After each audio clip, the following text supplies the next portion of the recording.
We've been speaking with Honorable Fred Agbedi, a member of the House of Representatives representing Sagbama Ekeroma Federal Constituency in Bayelsa State, where we've seen so much of militant attacks on Nigeria's oil facilities. He's been talking to us and on how we can achieve peace, and we're talking about the issue the president mentioned about dialogue with the Niger Delta militants. As you were speaking, you were going to be telling us about if we go in the line of this dialogue this time around, and what some of the things that the Minister of State has mentioned. What assurance do we have that tomorrow, after we've spoken with this group, we do not have some people come around in this similar narrative of bombing and destroying the nation's facilities, oil facilities? Shehu, let me tell you that if you're looking at the oil industry vis-a-vis the solid mineral industry in which this government is trying to diversify to, Nigeria is sitting on a keg of gunpowder. How? I say this because the laws administering this industry does not accommodate the people. Any law that does not accommodate the people is a recipe for crisis. And that is the crisis we are seeing. Take, for example, if you are going to diversify to solid minerals, like you are exploring the oil and gas industry now, and you don't have laws that takes into consideration where these things are found, where these resources are found. Take, for example, the land on which these resources are found, the people who owns that land, those who resident within that land and within the precinct of that land, the local government, the states, and then before you talk about the federal level, there will always be an agitation, because if the resources do not touch the lives of the people, there is nobody in this world, there is nobody in this country, there is no part of this country that is going to take it.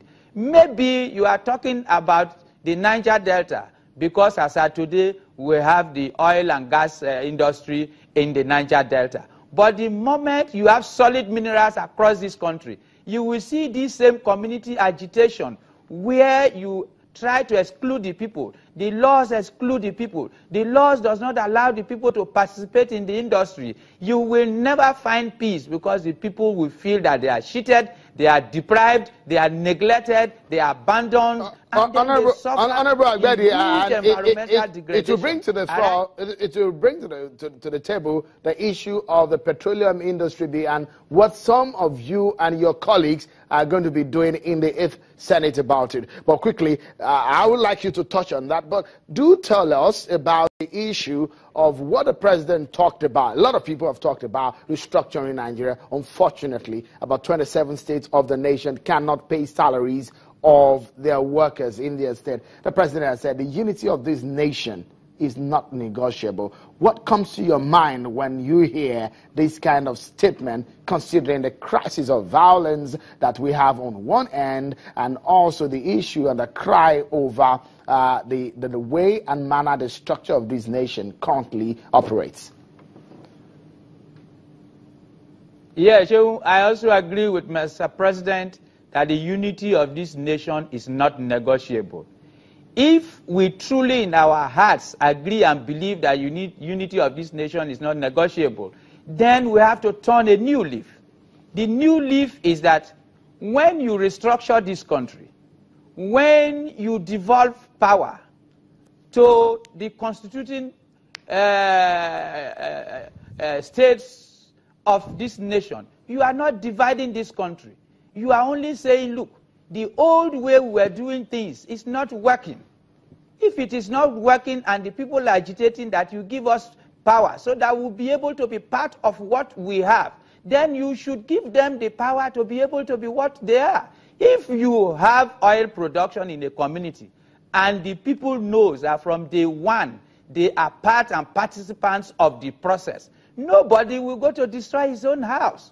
But you see, if you find solid mineral or any kind of mineral anywhere in this country, and you say the people are not important, you say the people are the last to be considered, if you say the people are the last to be talked about, if you say the people are the last that will be called upon to reason with government, then it can never work. Honorable Agbedi, as we close now, just in few seconds, do tell us, the federal government says it has started the process of dialoguing. Just in few seconds. Is the federal government on the right track? You interface with your people, some of who are militants. Is the federal government is the federal government on the right track? Well, the federal government says they are dialoguing. But take, for example, I never know any member from the Niger Delta who is in the National Assembly that is part of the dialogue. The federal government says we are dialoguing. It took the federal government months to invite the Niger Delta state governors to meet with them. The federal government says we are dialoguing. And I don't know at what strata that elected representatives of the people are involved in this negotiation or discuss, even the planning. Take, for example, I heard the minister talking about different stratas and all that. As far as I'm concerned, those stratas cannot solve any problem. Those stratas can't solve any of the problems, be it in Niger Delta or whenever you diversify to solid minerals and when you hear the communities reacting. It will not solve any problem. Honorable Fred Agbedi, how many of the people I'm afraid we have to go now. No. Thank you so much for talking to us, Honorable Fred Agbedi. The dialogue... We will do get you at some point to talk to us. Her time is not on our side. Many thanks for being such a great company on the program. Honorable Fred Agbedi, member of the House of Representatives, talking to us about the Niger Delta violence and ending the crisis there. I'm Sean Okimali on behalf of the team.